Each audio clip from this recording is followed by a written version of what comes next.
Welcome back to Yahoo Finance Live. Market's still down, Dow off about 50 points, S&P 500 down about 3 points. NASDAQ is positive, up about 50. We're heading toward the closing bell in roughly 43 minutes, but we want to talk about COVID-19. We're going to do that with Dr. Camara Jones, former president of American Public Health Association. Also, it's important to note that we're waiting any minute now that advisory panel, the outside experts, 23 of them, to recommend to the FDA the emergency use authorization of the vaccine from Pfizer. And Walmart is now saying that they'll administer COVID-19 vaccines once they're approved. Dr. Jones, help us understand. We hear all of this good news, but it's going to be a long time before many of us ever get an inoculation, correct? That's correct. The panel that advises CDC said that the vaccine should first be made available to healthcare workers and those who are living in long-term care facilities, mostly nursing homes and the like. And they're expecting at most 100,000 doses in December. But you remember, everybody needs 2 doses. So that's 50,000 people. That doesn't even cover our medical care workforce. It's going to be through the spring. Through the spring.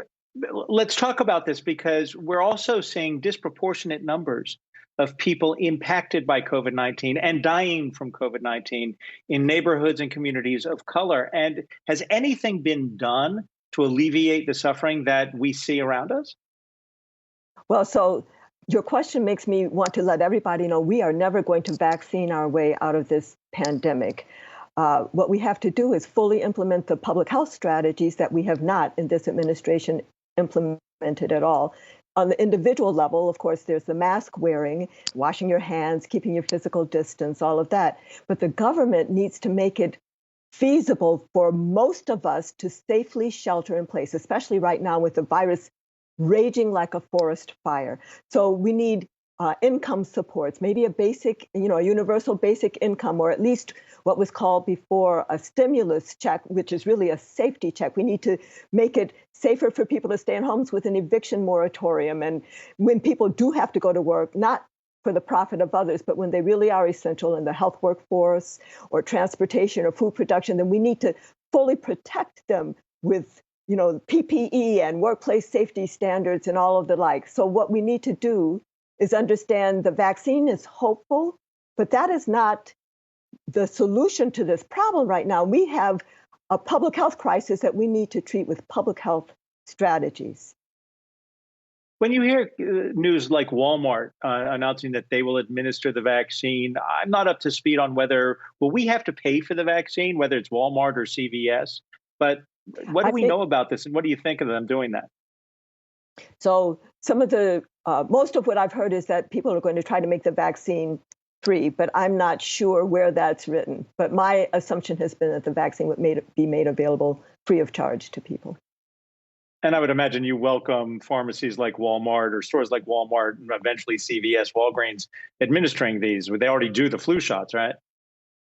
They're already signed up to administer these in the nursing homes. So there's already been an agreement that it wouldn't be that the nursing homes would have to get their people out. So the pharmaceutical companies and the like are already, not the drug stores are already on board to do that kind of thing. With the 2 first vaccines that are likely to be approved, those are the ones that require deep freeze storage and the like. And, you have to do all of this fancy stuff about diluting it. And then it's 5 people can get it from 1 vial, and you can only store it in the refrigerator for a few hours. There's a lot of those kinds of mechanics that have to be worked out. So it's good if a big box store can work that out. We also have other vaccines that will be coming behind that won't require that kind of deep storage. Some of the other vaccines that will require only 1 dose. So we're just at the start of rolling out vaccines. It's good to have the Walmarts and the others. It's good to have local health departments involved. It's going to be good to have the hospitals. Perhaps it'll be able to be done through community, federally qualified health centers or churches and the like. We're going to be need to get it out to people where they are. Dr. Camara Jones is the former president of the American Public Health Association. I hope we can have you come back after the Biden administration takes its role in D.C. to talk more about the need for a Secretary of Equity. Unfortunately, right now we are out of time. So all the best to you, Doctor. Thank you. Coming up, Disney's big investor day later this afternoon. Dan Roberts is going to join us to explain what he's watching as Disney goes deeper into streaming. We're back after this.